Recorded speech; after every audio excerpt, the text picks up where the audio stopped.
নমস্কাৰ বন্ধু বান্ধৱীসকল পোনপ্ৰথমে মোৰ চেনেলটোলৈ স্বাগতম। গ্ৰেড 3 গ্ৰেড 4 আদিকে ধৰি বিভিন্ন পৰীক্ষাৰ বাবে পলিটিকেলৰ ওপৰত কেইটামান গুৰুত্বপূৰ্ণ প্ৰশ্ন উত্তৰ লৈ আহিছোঁ। আশা কৰিছোঁ আপোনালোকৰ এইবিলাক কোৱেশ্চন সহায়ক হ'ব বুলি। তেনেহ'লে পলম নকৰাকৈ ভিডিঅ'টো আৰম্ভ কৰোঁ। কুৱেশ্চন নম্বৰ 1, ৰাজ্যসভা আৰু লোকসভাৰ যুটীয়া অধিৱেশন কোনে আহ্বান কৰিব পাৰে? উত্তৰটো হ'ব ৰাষ্ট্ৰপতিয়ে। নেক্সট কুৱেশ্চন নম্বৰ 2, এখন বিত্ত বিল ক'ত উত্থাপন কৰিব পাৰে? লোকসভাত। কুৱেশ্চন নম্বৰ 3, পঞ্চায়তী ৰাজ ব্যৱস্থা কেতিয়াৰ পৰা কাৰ্যকৰী হয়? উত্তৰটো হ'ব গাঁও ব্লক আৰু জিলা ভিত্তিক 1959 চনৰ পৰা। নেক্সট কুৱেশ্চন নম্বৰ 4, ভাৰতৰ ৰাষ্ট্ৰপতিয়ে লোকসভাৰ কাৰণে কেইজন সদস্য মনোনীত নিয়োগ কৰিব পাৰে? উত্তৰটো হ'ব 2জন। নেক্সট কুৱেশ্চন নম্বৰ 5, বিত্ত বিল এখন ৰাজ্যসভাই কিমান দিনৰ ভিতৰত অনুমোদন কৰিব লাগে? উত্তৰটো হ'ব 14 দিনৰ ভিতৰত অনুমোদন কৰিব লাগে। নেক্সট কুৱেশ্চন নম্বৰ 6, সংসদৰ যুটীয়া অধিৱেশন হ'লে তাত সভাপতিত্ব কোনে কৰে? উত্তৰটো হ'ব লোকসভাৰ অধ্যক্ষই।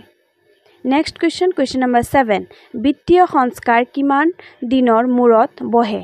উত্তৰটো হ'ব 5 বছৰ দিনৰ মূৰত বহে। নেক্সট কুৱেশ্চন নম্বৰ 8, ভাৰতৰ কোনখন ৰাজ্যত সৰ্বপ্ৰথম পঞ্চায়তী ৰাজ ব্যৱস্থা গ্ৰহণ কৰা হৈছিল? উত্তৰটো হ'ব ৰাজস্থান আৰু অন্ধ্ৰ প্ৰদেশত গ্ৰহণ কৰা হৈছিল। নেক্সট কুৱেশ্চন নম্বৰ 9, ভাৰতৰ উচ্চতম ন্যায়ালয়ৰ বিচাৰপতিয়ে কিমান বছৰ বয়সত অৱসৰ লয়? উত্তৰটো হ'ব 62 বছৰ বয়সত। নেক্সট কুৱেশ্চন নম্বৰ 10, ভাৰতৰ এটৰ্নী জেনেৰেলজনক কোনে নিযুক্তি দিয়ে? ৰাষ্ট্ৰপতিয়ে নিযুক্তি দিয়ে। নেক্সট কুৱেশ্চন নম্বৰ 11, ভাৰতীয় সংসদত কিমানজন এলং ইণ্ডিয়ান প্ৰতিনিধি আছে? উত্তৰটো হ'ব 2জন প্ৰতিনিধি থাকে। নেক্সট কুৱেশ্চন নম্বৰ 12, ভাৰতৰ কোনখন ৰাজ্যৰ বিধানসভাৰ নিৰ্বাচনত প্ৰথমবাৰৰ বাবে কমিউনিষ্ট চৰকাৰ গঠন হৈছিল? উত্তৰটো হ'ব কেৰালাত 1957 চনত। নেক্সট কুৱেশ্চন নম্বৰ 13, বৰ্তমান ভাৰতবৰ্ষৰ ৰাজ্যসমূহৰ বিধানসভাৰ সৰ্বমুঠ নিৰ্বাচিত আসন কিমানখন? উত্তৰটো হ'ব 4120খন। নেক্সট কুৱেশ্চন নম্বৰ 14, ভাৰতীয় সংবিধান অনুযায়ী সংসদৰ নিম্ন সদন লোকসভাৰ সৰ্বোচ্চ সদস্য সংখ্যা কিমান? উত্তৰটো হ'ব 552 জন।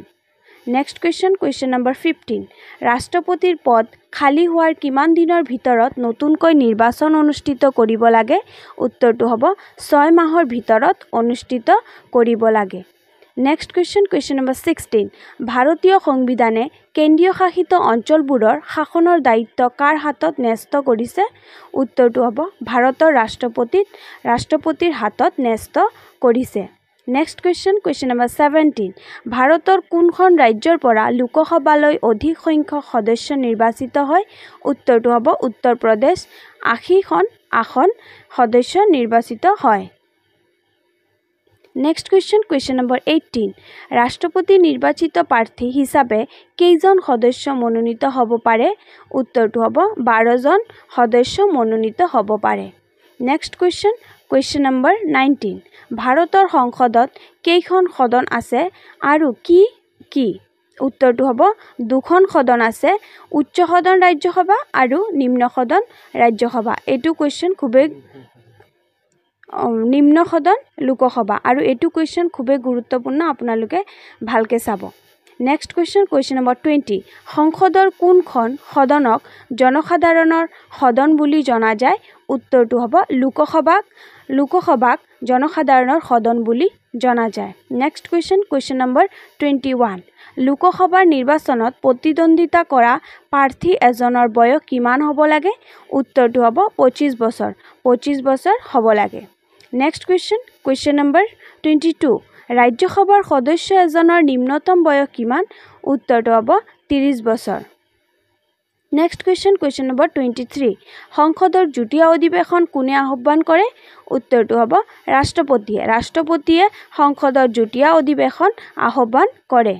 নেক্সট কুৱেশ্চন নম্বৰ 24, সংসদৰ যুটীয়া অধিৱেশনত কোনে সভাপতিত্ব কৰে উত্তৰটো হ'ব লোকসভাৰ অধ্যক্ষই সংসদৰ যুটীয়া অধিৱেশনত সভাপতিত্ব কৰে নেক্সট কুৱেশ্যন নম্বৰ 25 ভাৰতৰ বৰ্তমান লোকসভাৰ আসন কেইখন উত্তৰটো হ'ব মুঠ 547খন ইয়াৰে 542খন নিৰ্বাচিত নেক্সট কুৱেশ্যন নম্বৰ 26 ভাৰতীয় সংবিধান অনুযায়ী সংসদৰ উচ্চ সদন ৰাজ্যসভাৰ সৰ্বোচ্চ সদস্য সংখ্যা কিমান উত্তৰটো হ'ব 250 জন নেক্সট কুৱেশ্যন নম্বৰ 27 ভাৰতৰ বৰ্তমান ৰাজ্যসভাৰ সদস্য কিমান উত্তৰটো হ'ব মুঠ 226 জন সদস্য নেক্সট কুৱেশ্যন নম্বৰ 28 ৰাষ্ট্ৰপতিয়ে ৰাজ্যসভালৈ কিমানজন সদস্য মনোনীত কৰিব পাৰে উত্তৰটো হ'ব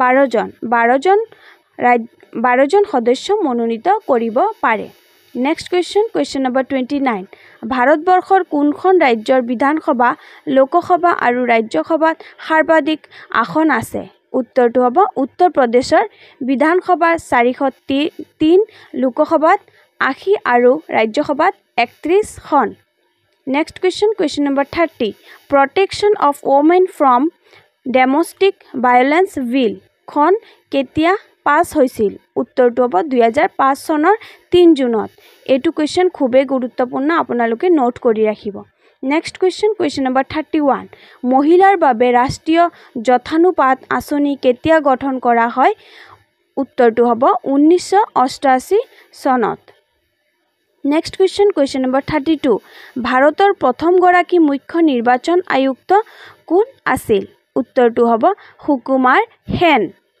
নেক্সট কুৱেশ্যন নম্বৰ 33 ভাৰতৰ নিৰ্বাচন আয়োগৰ সদস্য সংখ্যা কিমান উত্তৰটো হ'ব 3 জন নেক্সট কুৱেশ্যন নম্বৰ 34 কিমান চনত ভাৰতীয় সংবিধানৰ প্ৰথম সংশোধন কৰা হয় উত্তৰটো হ'ব 1951 চনত নেক্সট কুৱেশ্যন নম্বৰ 35 ৰাষ্ট্ৰপতিয়ে লোকসভালৈ কোন সম্প্ৰদায়ৰ পৰা 2জন সদস্য মনোনীত কৰিব পাৰে উত্তৰটো হ'ব ইংগ ভাৰতীয় সম্প্ৰদায়ৰ পৰা মনোনীত কৰিব পাৰে নেক্সট কুৱেশ্যন নম্বৰ 36 ভাৰতৰ ৰাষ্ট্ৰপতিক নিৰ্বাচন কৰা পদ্ধতিটো কি বোলে উত্তৰটো হ'ব সমানুপাতিক প্ৰতিনিধিত্বৰ একক হস্তান্তৰ যোগে ভোটদান আৰু নতুন ভিডিঅ' পোৱাৰ বাবে আমাৰ চেনেলটো সাবস্ক্ৰাইব কৰি দিব থ্যাংক ইউ